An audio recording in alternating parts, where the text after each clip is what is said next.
வணக்கம். இன்று நீங்கள் கேட்க இருப்பது சாண்டில்யன் அவர்களின் மலைவாசல். அத்தியாயம் 57. உபாத்தியாயன் சுயசரிதை.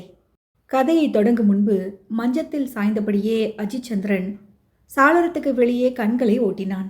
அப்பொழுதுதான் மாலை வேளை மறைந்து சந்திர வெளிச்சம் ஹிந்துகுஷ் மலையின் பனியுறைந்த உச்சிகளில் பட்டு அந்த உச்சிகளை கலசங்கள் போல் பிரகாசிக்க செய்து கொண்டிருந்தது. சற்று தூரத்துக்கு ஒன்றாக உதிரியாக நின்று கொண்டிருந்த புது கொழுந்துவிட்ட மரங்கள் வெண்மதி கிரணங்களால் பொன்னிறம் மாறி சற்றே பளிச்சிட்டு நின்றன. இயற்கை அளித்த இந்த காட்சியினாலோ அல்லது உள்ளே பிரவாகித்த பழைய நினைவுகளாலோ தெரியாது, அஜிச்சந்திரன் கண்கள் சூழ்நிலையை மறந்து எங்கோ கனவுலகத்தில் காட்சி கண்டு கொண்டிருந்தன. பிரமை தட்டிய தூரதிருஷ்டியை உதிர்த்த அந்த கண்களை கண்ட சித்ராதேவி கூட அவன் உள்ளத்தி ஓடிய நினைவுகளை ஓரளவு ஊகித்தவளாய் தானும் அந்த பழைய சூழ்நிலைக்கு மெல்ல மெல்ல செல்லலானாள். பழைய சிந்தனையில் சிக்கிய அஜிச்சந்திரன் வெகுநேரம் மட்டும் பேசவே இல்லை. அவன் பேசத் தொடங்கிய போது ஏதோ கனவில் பேசுபவன் போலவே பேசினான். கதையை தனக்கு சொல்லிக் கொள்பவன் போல் சுய அனுபவங்களை வெளியிட்டானே ஒழிய சதிகாரர்களுக்கு விஷயங்களை விளக்கும் தோரணையில் பேசவில்லை. அஜிச்சந்திரன் சரித்திர பாடம் சொல்லிக் கொடுக்கும் உபாத்தியாயன் போலவே கதையை சொல்ல ஆரம்பித்தான். மகாபிரபுக்களே, பாரத அன்னையின் மடியில் பல சாம்ராஜ்யங்கள் பிறந்து மடிந்தன. பல மன்னர்கள் தவழ்ந்து சொல்லவனா வீரச் செயல்களை புரிந்திருக்கிறார்கள். பெரிய பெரிய யுத்தங்கள் நடத்தி வெற்றி கொண்டும் இருக்கிறார்கள், தோல்வி அடைந்தும் இருக்கிறார்கள். ஆனால் இன்று வரை அந்த அன்னை குப்த சாம்ராஜ்யத்தை போன்ற ஒரு சாம்ராஜ்யத்தை படைக்கவும் இல்லை, ஸ்கந்தகுப்த சக்கரவர்த்தியை போன்ற ஓர் இணையில்லா வீரனையும் ராஜதந்திரியையும் பெற்றெடுக்கவில்லை. குப்த ராஜ்யத்தில் அன்னையின் வாழ்க்கை மிக பெருமை அடைந்தது. மாற்றரசர்களின் கப்பங்களால் நாடு பொன்னாக பொழிந்தது. இந்த சாம்ராஜ்யத்தின் செல்வச் சீரினாலும் நாகரிக உயர்வாலும் சித்திரமும் சிற்பமும் கைத்தொழிலும் செழித்த செழிப்பாலும் இந்த சாம்ராஜ்ய காலத்தை வெளிநாட்டார் குப்தர்கள் ஆண்ட பொன்னான காலம் என்றும் பாரதத்தை பொன் விளையும் பூமி என்றும் இன்றும் கொண்டாடுகிறார்கள். இத்தகைய காலத்தில் பாரதத்துக்கு என்றும் ஏற்படாத பயங்கர தீமையொன்றும் ஏற்பட்டது. ஹீனர்களின் படையெடுப்பை தான் சொல்கிறேன். பாரதத்தை ஆண்ட மற்ற மன்னர்களின் காலத்திலும் படையெடுப்புகள் ஏற்பட்டிருக்கின்றன. சைன்யங்கள் நடத்தி பலர் நம் மீது படையெடுத்திருக்கிறார்கள். அவற்றை சைன்யங்களை கொண்டு எதிர்த்தோம். சாதாரணமாக உலக மக்கள் அறிந்த யுத்த முறைப்படி போரிட்டோம். ஆனால் ஹீனர்களின் படையெடுப்பு உலக சரித்திரத்திலேயே இணையில்லா கொடுமையானது. ஹீனர்கள் மலைவாசல் வழியாக சாரி சாரியாக பாய்ந்தார்கள்.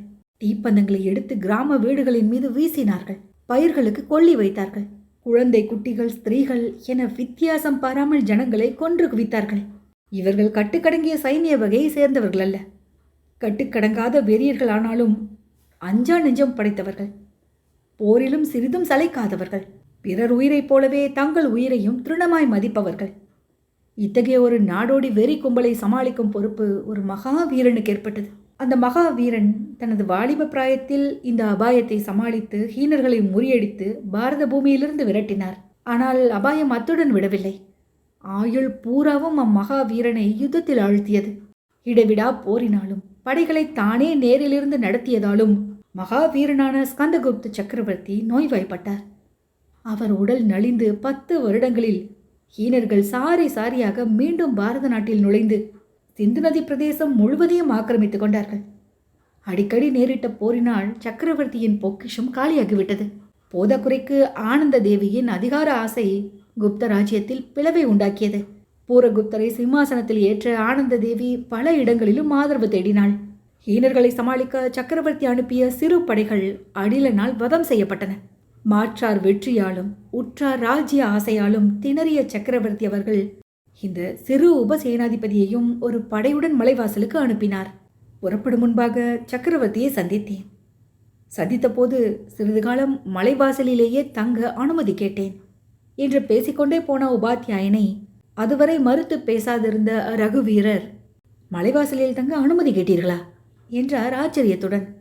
ஆம் மகாபிரபு, ஹீனர்கள் சிந்து நதி பிராந்தியம் முழுவதிலும் வியாபித்திருக்கையில் நான் எப்படி என் சிறு படையுடன் மலைவாசலை அணுக முடியும்? சிந்து நதிக்கு அருகிலேயே எதிரிகள் என்னை முறியடித்து துரத்தி விட மாட்டார்களா? அப்படியானால் தோல்வி நிச்சயம் என்று தெரியுமா? நன்றாக தெரியும். தெரிந்தால் போரிட வருவானேன்? இதே கேள்வியை சக்கரவர்த்தி அவர்கள் கூட கேட்டார்கள். இதில் என்னுடைய உத்தேசம் வேறாயிருந்தது. ஹீனர்கள் போன்ற புதுமுறை போரிடுபவர்களை சமாளிக்க வேண்டுமானால் அவர்கள் படைகள் நிறுத்தியிருக்கும் இடங்களையும் அவர்கள் போர் பழக்கங்களையும் அறிய வேண்டும்.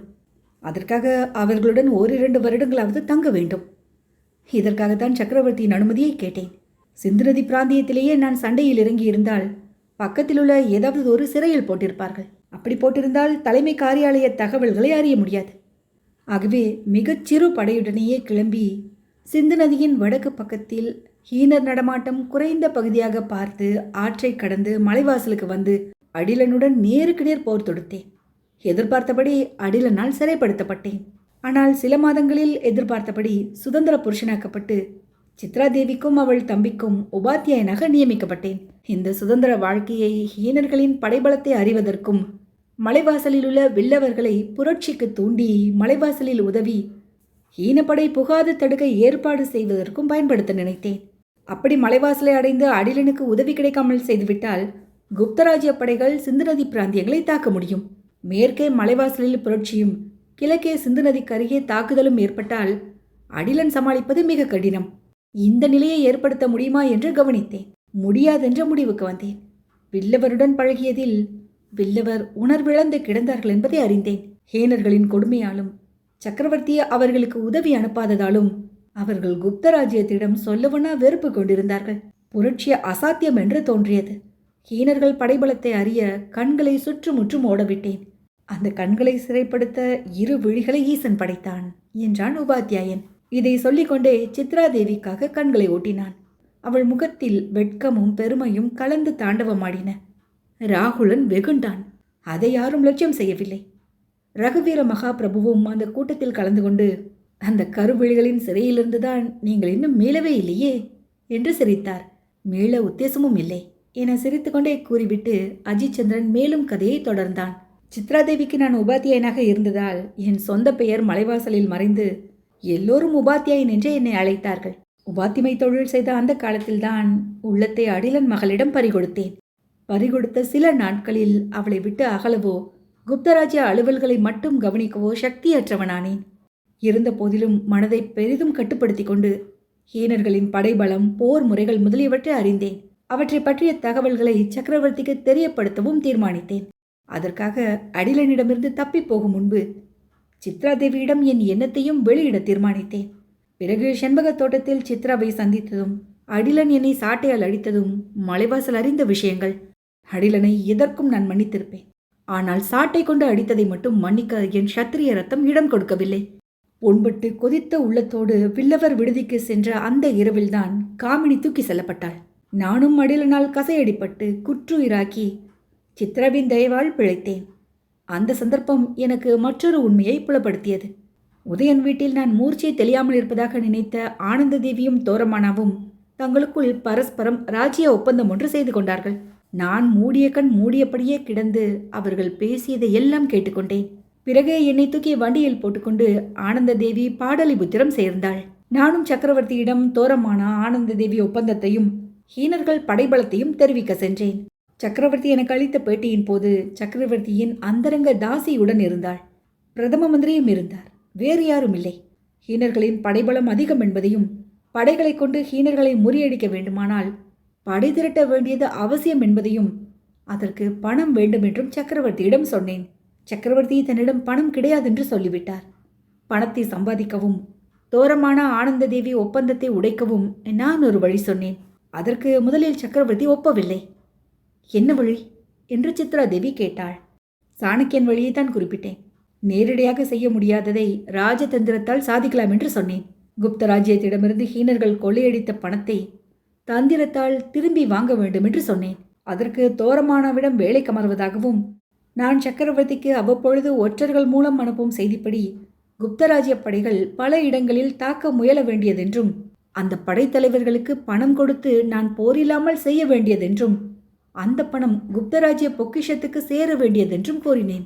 இதில் மகாராஜாவுக்கு 2 வித சந்தேகம். நான் எப்படி தோரமானாவிடம் வேலைக்கு அமர முடியும் என்பது ஒன்று.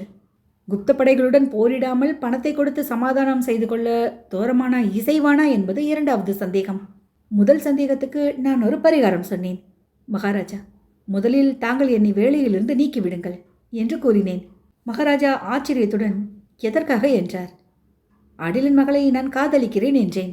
மகா கூர்மையான புத்தியுள்ள மகாராஜா நிமிஷ நேரத்தில் நான் சொல்வதை புரிந்து கொண்டார்.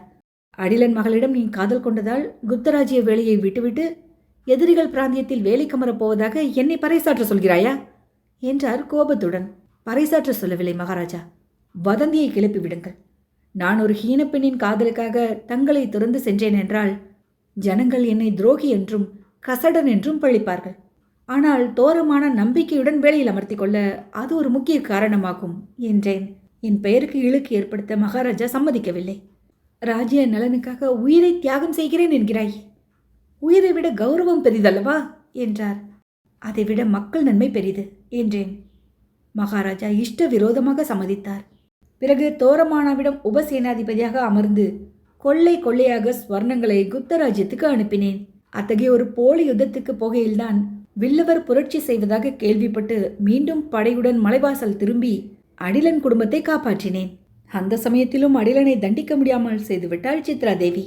அப்பொழுது நான் தக்ஷசீலம் சென்று கொண்டிருந்தேன். திரும்பும் வழியில்தான் பல்தேவை சந்தித்தேன். சித்ரா தேவியையும் அவன் வலையிலிருந்து காப்பாற்றினேன். இதற்கு பிறகுதான் என் நிலைமை பெரிதும் சங்கடத்துக்குள்ளாக தொடங்கியது. ஸ்வர்ணங்கள் ஏராளமாக போவதை கண்ட தோரமானா என்மேல் சந்தேகம் கொள்ள ஆரம்பித்தான்.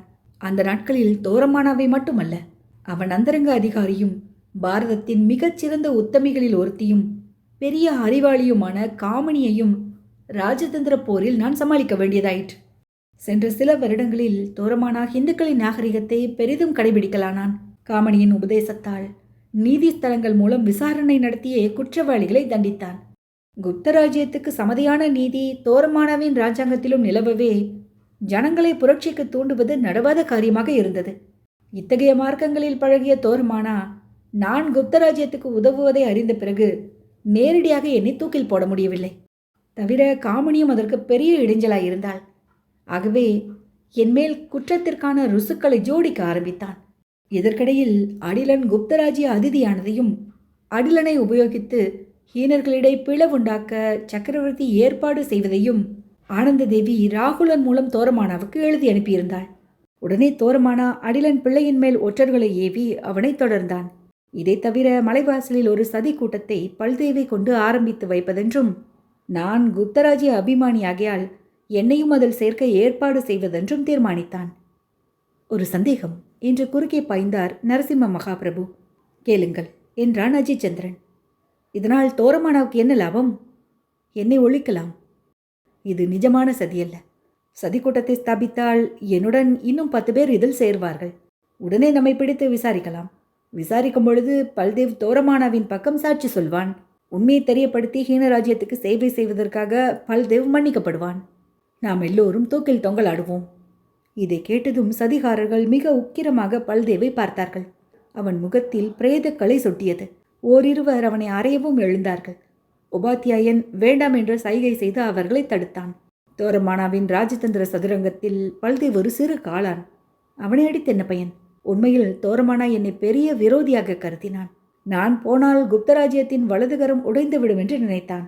மக்களுக்கு என்னிடமிருந்த அபிமானத்தை உத்தேசித்து என்னை நேராக தூக்கு மேடைக்கு அனுப்பாமல் தூக்கு மேடைக்கு அனுப்ப வேண்டிய ருசுக்களுக்கு ஏற்பாடு செய்தான். இதை பற்றி நீலதுர்கத்தில் காமினியிடம் அவன் லேசாக பிரஸ்தாபித்ததை நான் ஒட்டு கேட்டேன். தோரமானா 2 திட்டங்களை வகுத்தான். ஒன்று, திருடர்கள் நிரம்பிய பல்தேவின் படைக்கு தலைவனாக்கி அவர்கள் கையால் என்னை ஒழித்து விடுவது. இன்றேல் மலைவாசலில் இந்த போலி சதியை சிருஷ்டித்து என்னை சிக்க வைத்து ருசு உண்டாக்கி சட்டப்பூர்வமாக ஒழிப்பது. 2லும் தோரமான தோல்வியடைந்தான். மூலஸ்தானபுரத்தில் தோரமானாவின் யுக்தி பலிக்கவில்லை. ஆகவே மலைவாசலை காக்கும் சாக்கில் என்னை இங்கே அனுப்பினான். இடையே பூரகுப்தன் செய்த ஒரு காரியமும் எனக்கு அனுகூலமாயிற்று. பூரகுப்தன் மூலஸ்தானபுரத்தை தாக்கும்படி அடிலனுக்கு உத்தரவிட்டான். ஏன் என்று வினவினார் ரகுவீரர்.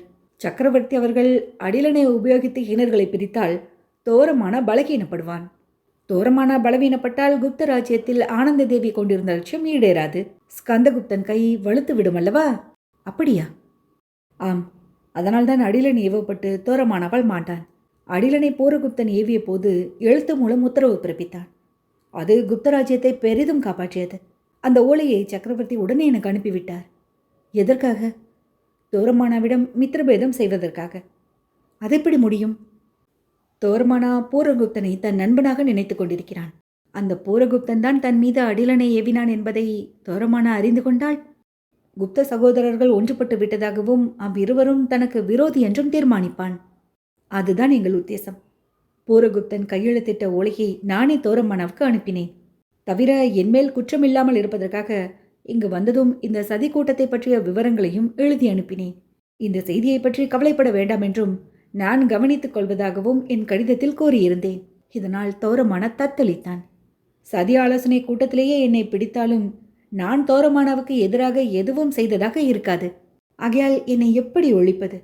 இத்துடன் நான் அடிலன் நண்பனான கிங்களனுக்கு அடிலன் மரணத்தை பற்றியும் அடிலன் பிள்ளை தன்னந்தனியே தோரமானாவிடம் சிக்கியிருப்பதை பற்றியும் செய்தி அனுப்பினேன். அவன் மலைவாசலை தாக்க ஆயத்தமானான். இதனால் தோரமானாவுக்கு இருவித இடைஞ்சல். ஒன்று, குப்தராஜ்ய சகோதரர்கள் ஒன்றுபட்டு அங்கு உள்நாட்டு சண்டை ஒழிந்து ராஜ்யம் பலப்பட்டது. 2, மேற்கே கிங்களன் ஆயத்தம்.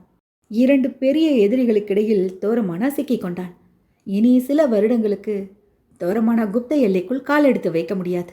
மாளவ படையெடுப்பு குறைந்தபட்சம் 5 வருடங்களுக்கு முடியாது. அதுவரை கிங்களனை மேற்கே சமாளித்தாக வேண்டும். ஆகவே தோரமானா மாளவ படையெடுப்பை நிறுத்தி மலைவாசலுக்கு வந்தான். இந்த இடத்தில் சதிகாரர்கள் பிரமித்தார்கள். தோரமானா இங்க இருக்கிறான் என்றது ஒரு குரல். ஆம் என்றான் உபாத்தியாயன். உங்களுக்கு இப்படி தெரியும்? உபாத்தியாயன் மேலும் சொன்னான். கிங்களன் அபாயத்தை பற்றி பிரஸ்தாபித்துக் கொண்டிருந்த போது காமினி அவசரத்தில் ஒரு வார்த்தையை தவறவிட்டாள். தோரமானாவை தேவையானால் எந்த நேரத்திலும் வரவழைக்கலாம் என்று கூறினாள். உடனே நான் யோசித்தேன். அப்படியானால் தோரமானா அருகில்தான் எங்கேயோ மறைவாக இருக்கிறான் என்று ஊகித்துக் கொண்டேன். அவன் விலாசத்தை அறிய ஒரு தந்திரம் செய்தேன். 2 அவசர ராஜாங்க கடிதங்களை எழுதி தோரமானாவின் பழைய விலாசத்தை தீட்டி அவற்றை காமினியிடம் கொடுத்து உடனே அனுப்ப வேண்டுமென்றேன். அவற்றை கொடுத்துவிட்டு என் அறைக்கு சென்று கதவை சாத்துவதாக பாசாங்கு செய்துவிட்டு மீண்டும் அவள் அறை சாளரத்துக்கு அருகில் சென்று நின்றேன். 2க்கும் வேறு விலாசம் எழுதினாள். நான் உடனே சித்ராவின் அறைக்கு சென்று அவளை அழைத்து வந்து என் படுக்கையில் படுக்க வைத்து நெடுக போர்த்திவிட்டு நான் சித்ராவின் அறையில் தாளிட்டு படுத்தேன். ஒரு கழித்த கதவு மூலம் காமினி என் அறையை பார்த்து நான் உறங்குவதாக நினைத்து செல்ல வேண்டும் என்பது என் யோசனை. உத்தம ஸ்திரியான காமினி இன்னொரு ஆடவன் படுத்திருக்கும் அறையில் நுழைந்து பார்க்க மாட்டாள் என்பது எனக்கு தெரியும். ஆனால் சித்ராவின் அறையில் அவள் நுழையலாம். அதனால்தான் அந்த அறையை உள்ளே தாளிட்டு கொண்டேன். காமினி திருப்தியுடன் திரும்பியதும் சாளரத்தின் வழியாக நான் தோட்டத்தில் குதித்து முகுந்தனுடன் மாளிகைக்கு வெளியில் நடந்து சென்று காமினி அனுப்பும் வீரனுக்காக காத்திருந்தேன். அந்த வீரனை நானும் முகுந்தனும் ஒரு வினாடியில் சமாளித்து கொண்டோம். அகஸ்மாத்தாக நான் அங்கு வந்தது போல் பாசாங்கு செய்து அவன் செல்லுமிடம் எது என்று கேட்டேன். நான் உபசேனாதிபதியாகியால் அவன் உண்மையை உளறினான். என் கடிதங்களையும் அவனிடமிருந்து வாங்கி விலாசத்தை பார்த்துவிட்டு அவனிடமே கடிதங்களை திருப்பி அளித்து ஜாக்கிரதையாக கொண்டு போகும்படி சொன்னேன். தோரமானா மலைவாசலிலிருந்தே நம்மை கவனிப்பதை அன்றுதான் அறிந்தேன்.